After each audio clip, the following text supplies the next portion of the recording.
She starts the interview by telling me how the idea for Karnak... Here's a wagtail doing parasite control on the kangaroos.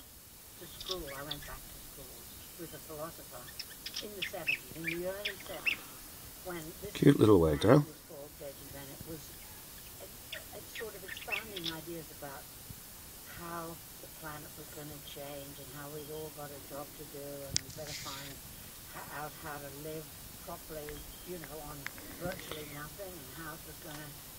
There you go, see? The most valuable thing, and everybody... Interspecies cooperation. Kangaroo, the wagtail and me filming. We really adored him and we worked with him, and in fact, he said, well, Great little bird. the world is going to have what's called future communities, where people will have to work with each other. I get along pretty well with the grey fantails as well. Quite different from today. They're very skittish. Change, and you ought to make an experiment and see if you can actually do this. And so that's what we did. See, going from kangaroo to kangaroo, cleaning up the parasites. And the kangaroos are quite happy with it. And we thought we'd better have a stage to do it on. So first we built a stage. And the superb blue wrens and the grey thrushes and the striated warblers are feeding. The wagtails basically control that little breakfast flock.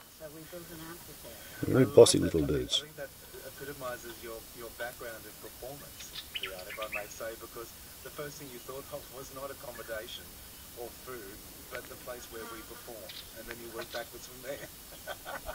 Well, it's true. Well, that's what everyone does. If you think of, I mean, babies do have to eat, but they are performing most of the time from the moment they're born. The wagtail's currently sitting on Kevin, the Kung Fu Kangaroo Dundee star, the adolescent buck.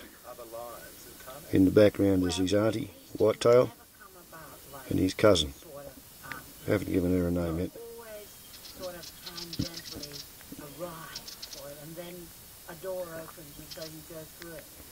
What happened actually was that my dad had a sort of heart attack stroke, and I came back to Australia to do. I thought it was good to stay here for a little while, so I came with the Queensland Theatre Company, and it was a big success. So they had oversold their success, so I had to play it 3 times a day. Just visible out there in the distance is the big old buck who wasn't brave enough to talk to Whitetail here in the clearing. Never a dull moment on an endangered species sanctuary.